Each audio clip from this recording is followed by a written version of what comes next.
Suzanne, it is my pleasure to introduce our speakers for this session, which will focus on aligning youth programs with evidence on core components. We are so grateful to have Sandra Jo Wilson from ABT Associates and Sarah Oberlander from the Office of the Assistant Secretary for Planning and Evaluation, which is part of the U.S. Department of Health and Human Services. They have a presentation and then a discussion with some interactive components to their presentation. So it should be a great session.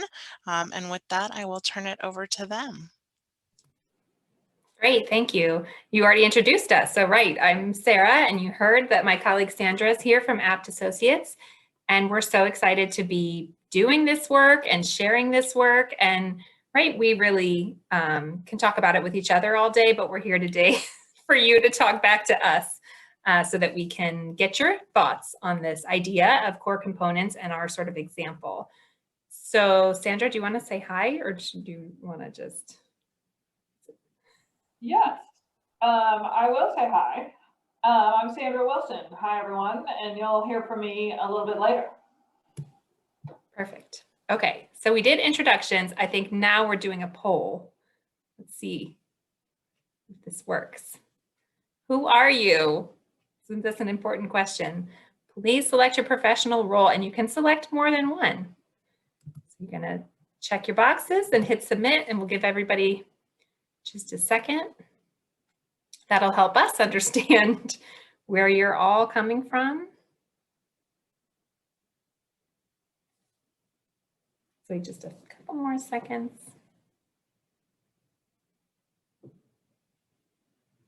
All right, does it seem like most responses are in? Are we showing the results?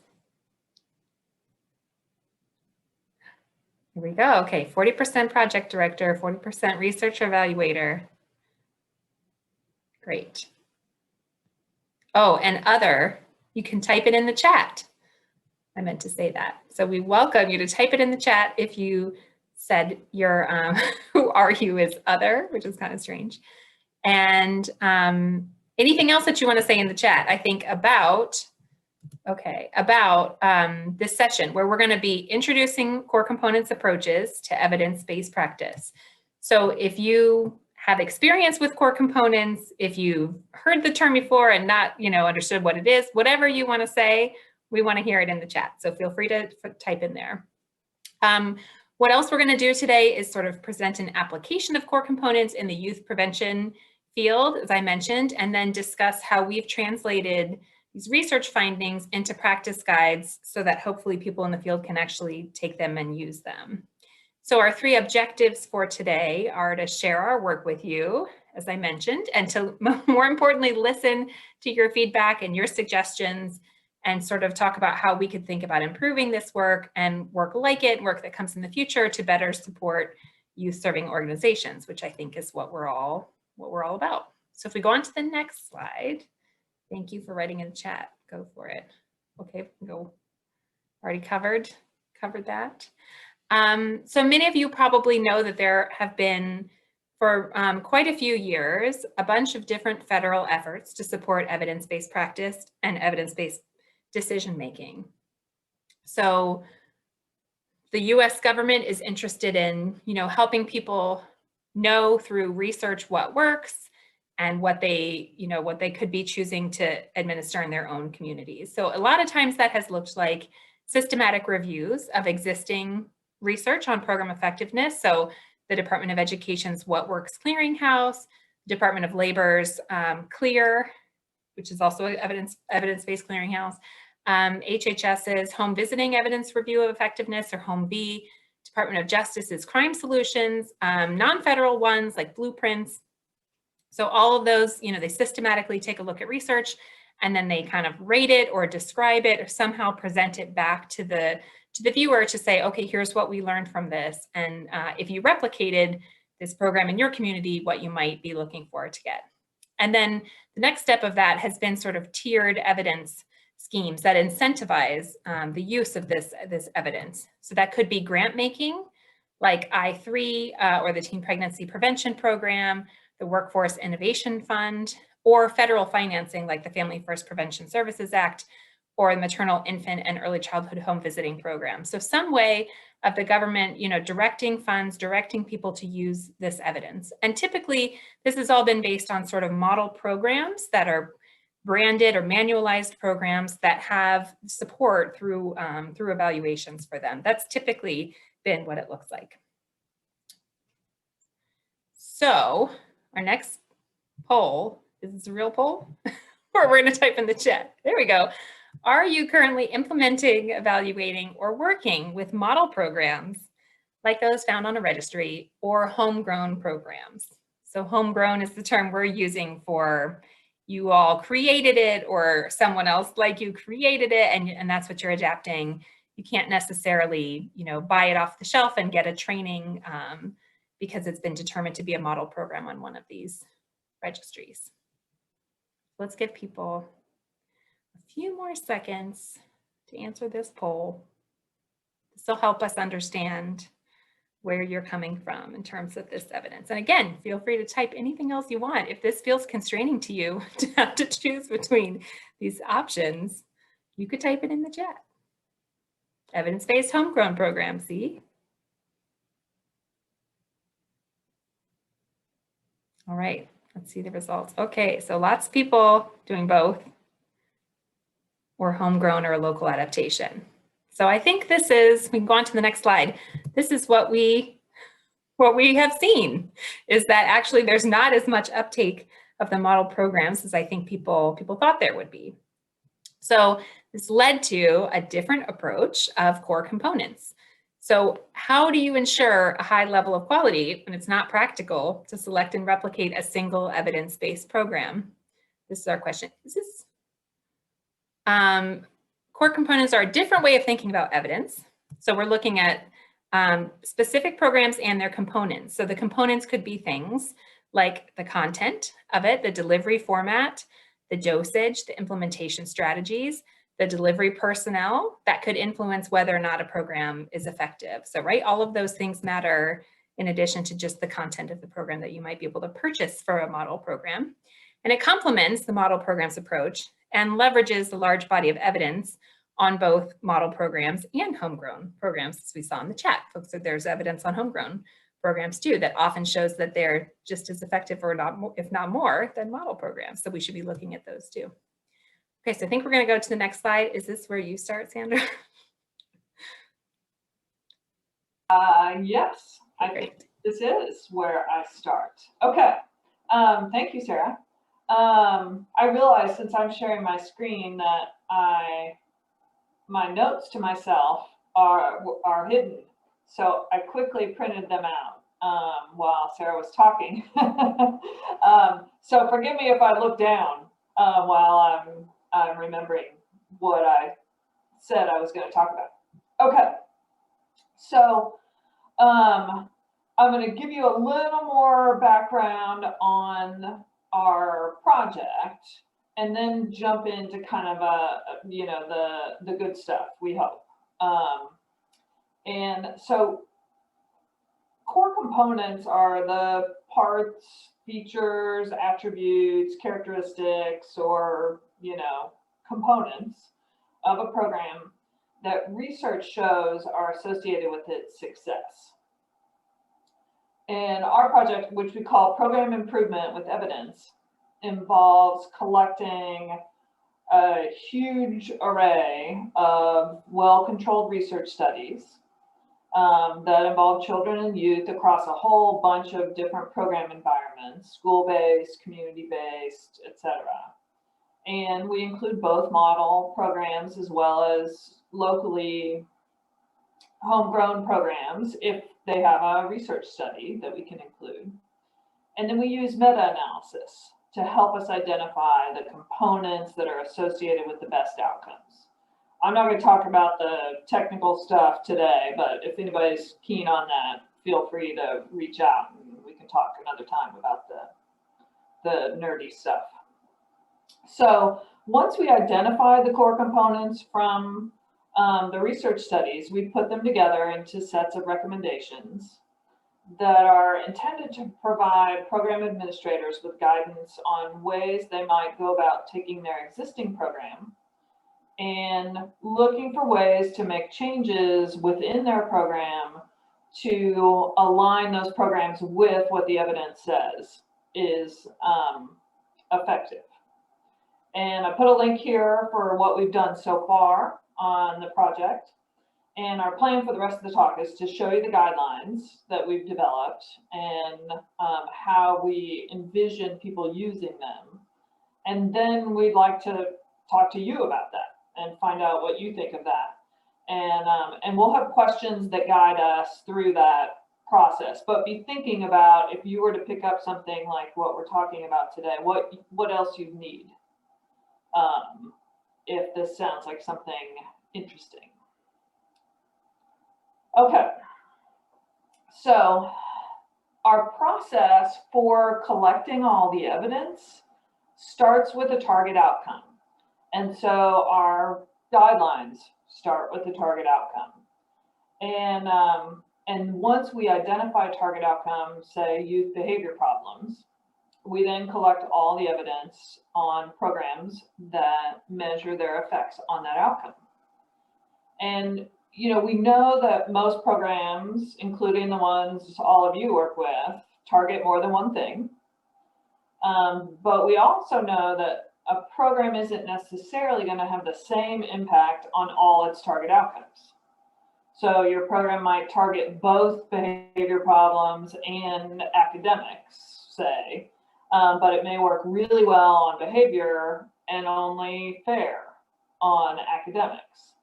So because we're looking for components that are associated with the best outcomes, we have to identify programs that have the strongest impact on an outcome to then link it all up, if that makes sense. So we're looking for programs that have the strongest impact on our outcome that we've selected. And then we look for what those programs have in common. And for potential users of our recommendation, we therefore ask people to first identify the outcome or issue that they're most concerned about. And of course, you can always go back and look at the recommendations for other outcomes. But this is just a way to get you focused on what the research behind a recommendation is focused on. And then users would choose what we call an intervention family that's most similar to the program that you're interested in working with. So I'll talk a little bit about what that is next, but once you've selected an outcome and an intervention family, you can then review the recommendations. And the idea is to basically get the recommendations that are most closely aligned with your program and your goals, because that's going to make it easier to kind of implement. Okay, so as I said, the guidelines are organized around what we call intervention families, and these are very broad groupings of programs that have a similar flavor to them. So, you know, relational programs are those that emphasize positive and supportive relationships with others. This includes things like mentoring programs. It also includes counseling and similar kind of things that are really focused on relationships as sort of the mechanism of change. Skill building, focus on skills as the mechanism for change. And these might be social skills or cognitive skills. And then we have academic and behavior management. And we also have some other intervention families as well. This is just kind of a sampling. These are super broad. And we know that some programs might have components that fall into more than one of these families. And so part of what we have in the documents that we've put out so far is kind of a way to think about how to find where you fit best. Okay. So this is a snippet from our guide on programs that target externalizing behavior, like disruptiveness, bullying, aggressive behavior, that sort of thing, and programs that are in the skill building intervention family. And the research that we pulled together identified 3 effective components, which we show on this green bar here. And we also have what we call a resource consideration. And these are components that we tested, but turned out to be not as effective as other components. And I won't spend a whole lot of time on this, but I just wanted to call it out. These aren't things that are ineffective or harmful. They were just less good as some of the other things. And we think of these resource considerations as places where our users might have a little wiggle room. So if resources or time are limited, this is a place where you can kind of mix and match a little bit. And one person we talked to earlier about the guide shared that information like resource considerations could help her with a justification to her stakeholders for why she wants to adopt a new component and drop maybe an existing popular one. So that's the way we think about those, but I won't go more into that. You can see kind of what we found in that area in the guides that we've created so far. So I'll talk about some of the positive ones that we have found. So this is a component from the behavior problems, target outcome, and skill building program. And we found that programs that taught lessons from dedicated lesson plans, so programs that had a manual or were scripted or had kind of documentation that helped show how the lessons were to be delivered, did better than programs that don't have that. And maybe that's kind of like a duh finding, but it was nice to have that confirmed, that's something we maybe all think is true. And so what we do once we kind of identify these components, like teaching from dedicated lesson plans, we go into guidance that uses a 2-step process. Assess feasibility is the first step, and then take action, which I'll talk about next, is the second step. And for the feasibility assessment, our intention is for programs to use data and information that they collect to assess whether their program, as they're doing it now, is aligned with the recommendation or not. And also to use that data to help them determine if it's even feasible to make a change like this. Oh, and I should have said this earlier. One of the things about our recommendations that we hope is helpful is that they're supposed to be modular or flexible. So if one recommendation isn't feasible, doesn't make sense, then you could try something else, because we have multiple recommendations for any particular category of programs. So for this recommendation in the assessed feasibility area, we suggest that programs take a look at what they're doing now. Determine whether you have a manual or not. Check into whether delivery that typically happens is close to the manual or not. You could, if you find that there isn't a manual, sort of identify what the content is, how it's delivered, what kind of documentation you do have or don't have, figure out to the extent to which you could standardize a program, and write down what to do. And this might also be, review your staff training materials, check in with your staff, see to what extent they buy into the rationale behind the program. And these are just suggestions from us, and part of what we'd like to hear from you later is, if a recommendation is teach from dedicated lesson plans, what would a program need in order to do a feasibility assessment. Because we realize some of this stuff it's written down, but it's not like you can just jump in and do it today. You need some additional materials, additional guidance, data collection, strategies, whatever. So that's kind of what we're curious about, is sort of how to put this into practice once we've kind of identified recommendations.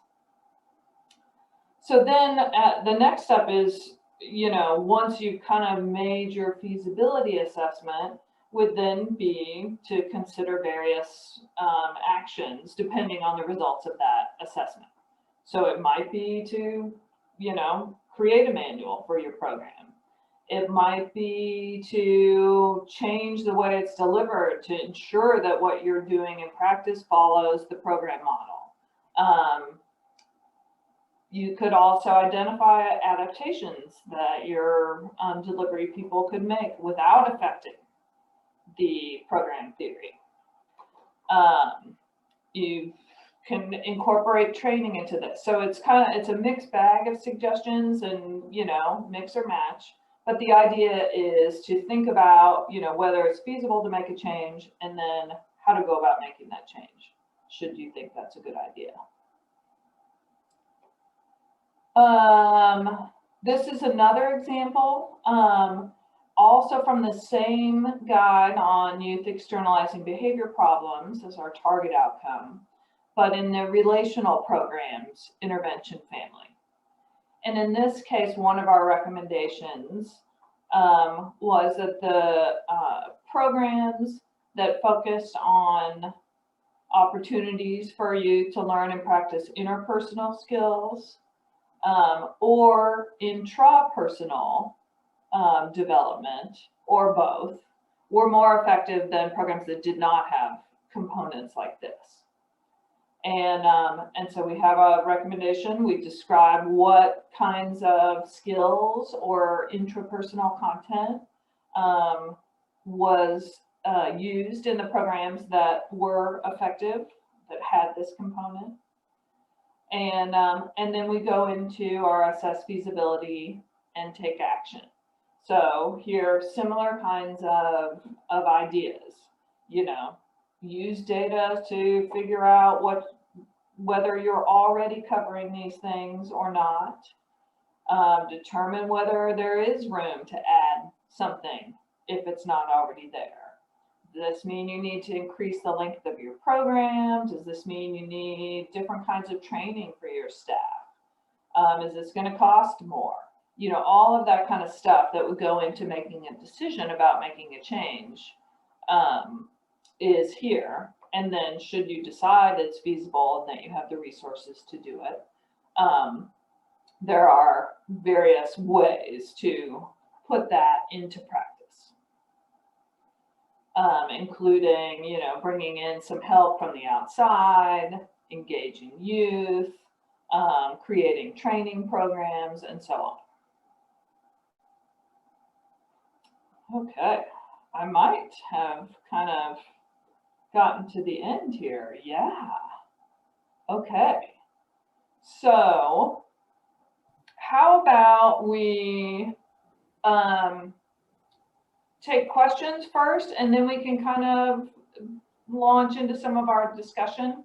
And Sarah, you can tell me when you want me to change the page or not, if that's okay. That sounds good. Let's see. So we have 20 minutes, I think, right? But right, let's just open it up for who has questions, clarifying questions, or questions about core components overall, or questions about any of that. We'd love to take those before we get into this discussion. And you guys can unmute yourselves and talk if you want, or you can type it in the box and we'll do both.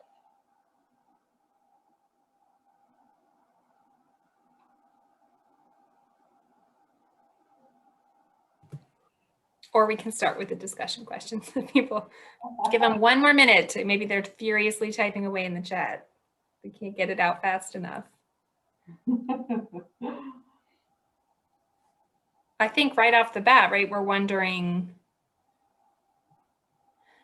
Does it seem like this approach would be useful to you in the important work that you do and the programs that you work with? Right? Obviously, that's what we're trying to do, is come up with something that actually you can look at and say, oh, I can see how this is another way of looking at evidence. I could try to align my program with that and do more of what they're saying, you know, the evidence showed worked, and do less of what they're saying, oh, the evidence shows this doesn't really make a difference. I've moved screens. So what do folks think about that? You could unmute, we'd love to hear your voice, or you could type in the chat. Does this, you know, Sandra said sometimes it's like a duh finding that at least you're glad that what, you know, your grandmother would tell you is right, is upheld by the evidence. But does this approach sort of pass the smell test to you? Does it seems like lots of you were not selecting model programs from a registry. So it seems Sarah, to me like you're the kind of crowd that would be open to this. Yep. Yeah, and that's exactly, I'm Michelle Walsh, I'm from Arizona.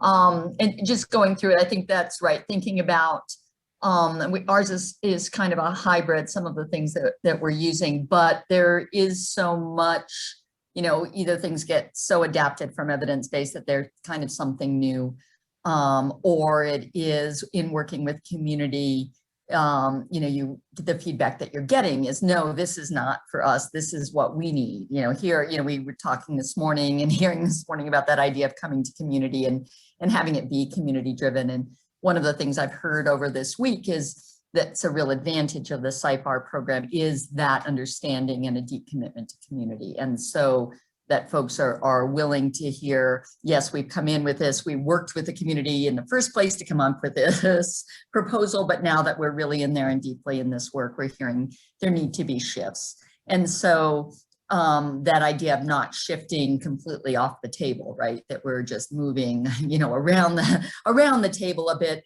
and doing a different approach, and to have something like this that we can develop as check marks, you know, and check boxes and use ourselves to, you know, internally, are we doing this? Is this still where we are? And taking to like our advisory groups and having them co-create it with us, saying, here's what the evidence shows. You know, here's what we're hearing, you know, we want to adapt, we want to be responsive. How do we co-create these things guided by these kinds of principles? What do they look like in this situation? What do they look like in this community? So I think it is a nice something to have, to bring, that we're all looking at and all sharing and using that as guiding principles. I like the approach, and I'm glad you've done this, and I'm excited to take this back to our team and to talk about it more. Great, thanks, Michelle. Yeah, I heard a couple of ideas that come up a lot here. One is the thought of adaptations. So you're exactly right that, right, when you pull a program off the shelf and you purchase it and then you go to implement it, you realize, oh, well, in our community, right, we can't do it exactly like that because of these reasons, X, Y, and Z, and we're going to have to adapt this. And like at the end of the day, those adaptations have not been evaluated most of the time, right? So you may, the further you get away, you're wondering, am I doing an evidence-based program or not now? You know, I'm not sure. And as a, right, I'm trained as a community psychologist. So it's like deep in my soul that the community knows what problem they're trying to solve, the best way to solve it, the way that's gonna, you know, that you're gonna get community buy-in because people are gonna be on board with you. So I think that's exactly right, that this is the kind of thing you can say, okay, let's all look together at this evidence, and, you know, we're already doing this. Could we strengthen this part of our program that should, you know, that looks like it's really might be what's driving the impacts. So I like that. Others want to weigh in on how could this be useful to you, or how could you use core components? Hi, my name is Samuel, and I'm currently assisting the Central States team with Prosper. And I think this answers a whole lot of questions that I've been throwing about, because I'm very not too listed on the team. I joined in October last year, and I've been looking at the data that's often I'm asked to analyze and sort of report on, and it was difficult, you know, making any meaning out of them. The reason being that I was looking for a framework, you know. I think that even if the program is being implemented within different contexts and all that, there should be some structure, some fundamental structure upon which the nuances based on context, you know, will then call for some kind of adaptation. And so I'm glad that you bring in this, because I had in my mind that, look, this program is both for giving you information on practice to help with implementation. At the same time, it's also contributing to the theory building parts, you know. And a lot of work has been done by Campbell collaboration. Campbell Library's got a lot of reviews. The What Works Learn House, 3IE, you know. So you bringing this out is very important, because I think the program developers and implementers could actually reduce the amount of work they do if they will just review some of these already published evidence on what works, you know, so that then the adaptation of it to the unique context will be also easier. So I think this is this answers a lot of the questions that I have been asking. But then my direct question here is, do you have some literature on that or process which the program planners, the various institutions, would be able to follow in order to help them develop their unique programs? That is a good question, and kind of, I think that's really the next step for us for this work, you know, because our guidelines, like what I was showing on the screen earlier, the suggestions for what to think about when assessing feasibility or taking action are very brief. And they're, you know, designed to put ideas in your head. But then it's like, okay, so now I want to do this. What do I do? Is there a checklist for this? Is there guidance on what data to collect? Is there a framework for if you're collecting data on, you know, attendance or whatever? Is there a framework for thinking about how to use that? So I do think that's kind of our next step, is to figure out how to help people put this into practice. Right. And it feels like there's some sort of, I don't know what it's going to look like yet, but I feel like it's you know, bringing in your constituents, your advisory groups and your parents, and, you know, and developing something together on, hey, we're going to look at these things. This is how we're going to look at them. And then, you know, based on that, make decisions. So we don't have anything quite yet, but that's where I'm hoping we're going to end up eventually. Thank you. Mm-hmm. I'm going to click to our next slide. I think a lot of our questions here are similar, but maybe they will spark something. All right, this one's, what kind of models or resources are out there for implementing something like the practice guidelines we've developed? Are there CQI, continuous quality improvement models that we can adapt? So I think we're curious. We thought you all might know, but you could help us. The question really is, you know, what do you do next?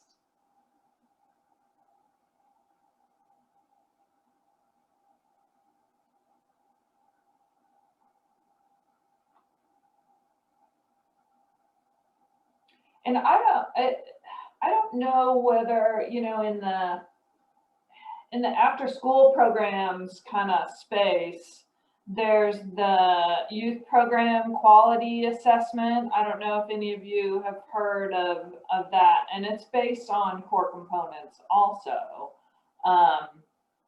And they have a whole framework for thinking about, you know, making changes and aligning your programs with evidence. And I'd be curious to know if any of you have used a model like that and find it useful, because maybe we could think about adapting it for us.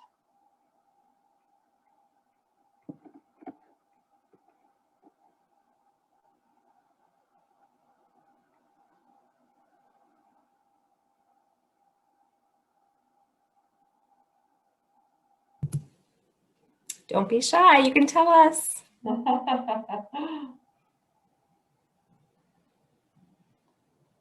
Or maybe there aren't, and you've been looking for something, you can see how it would be useful. We're open to whatever your experience is.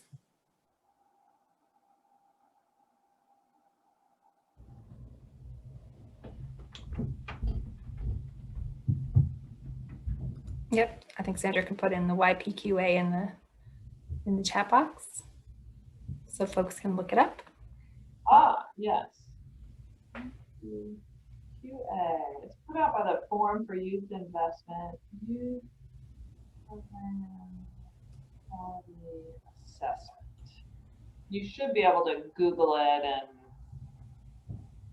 and find out more about it. Oh, wait, I guess I have to hit enter for it to there.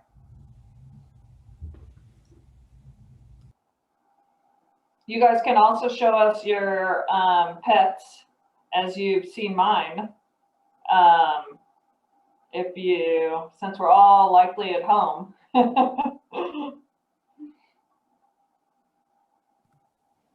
The best part of any meeting is watching the cats walk across the keyboard. Yeah. Okay, so how about this?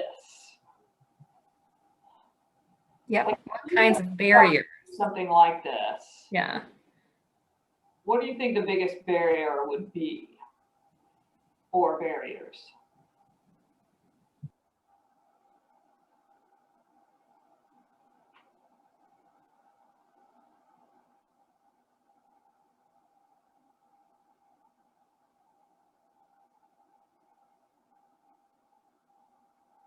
I sense that it's late on a Friday afternoon and it's almost happy hour or something.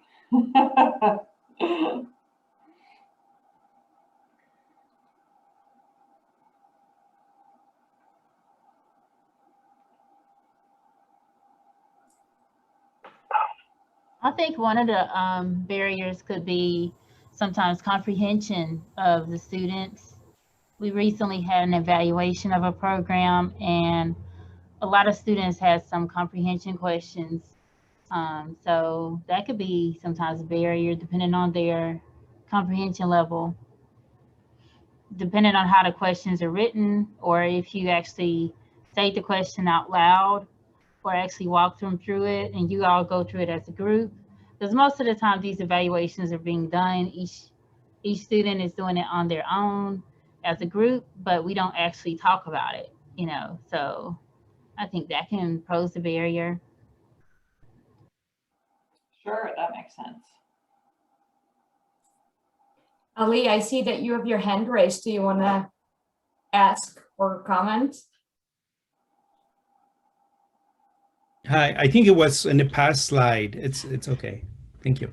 Ah, no, we can go back. I'd be Oh, so I briefly want to share, this is very interesting. We are including, in our experience, we're including three elements in our program, and each of them I think is widely studied. So what we're planning to use is like a multi-phase optimization strategy, that Linda Collins kind of model, but not the full sort of model, just the first part of the model, kind of trying to see piloting. So each component, each it's a collage of 3 type of interventions, but how those 3 sort of are gonna integrate, putting at the center the youth, but then having the family ecology, the youth component, and then something a little bit more a physical activity type of thing. So I know each of them has evidence behind it, and we're using what they found in terms of the active ingredients or key components of that program, but we never done in combination. So I don't know if that's that strategy, the multi-phase, the most strategy might be the one that will work for us. We're thinking about that, but I wonder if you have other recommendations as well. Thank you.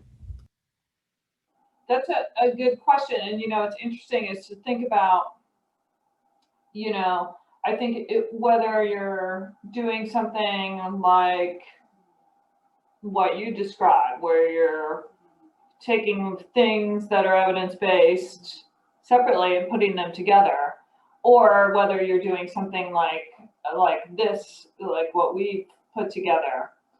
And I think one of the critical steps is to always check and see whether what you're trying is working, you know. So collecting data on your participants, you know, the kids and their families, and figuring out if what you're doing is working. Because you know, once you start deviating from the hothouse version of a thing that was tested in the fancy randomized trial, it's like you don't really know if you're going to get that same outcome. So, you know, adding in ways to figure out if you're getting the outcomes you want is key. And I like the idea of kind of phasing it, because that'll give you more information about kind of, you know, whether, you know, you can see whether phase 1 is working, and then when you add this other thing on top of it, does that change something, you know? So, and I think related to this is, Amber, your comment in the chat is also relevant, because you're right that I think one of the limiting things of what we've done is that there's so many programs out there that are really multi-component. And, but a lot of the programs in the research, because the easiest way to conduct research is on a simple, narrow thing, it's like, you know, that like moving from all this stuff in the research that's really kind of narrow to how it really gets used in practice is difficult. So, and now I'm reading Dana's comment. Yes. Yeah, the time it takes. Yeah. And trust. Agreed. Yes. And I feel like we're at the end of our time, so I'm going to ask Pam and Suzanne what we should do. We are at the end of our time. So I don't know if you would be comfortable sharing your email addresses for anyone who wants to ask a question after this. If okay with you,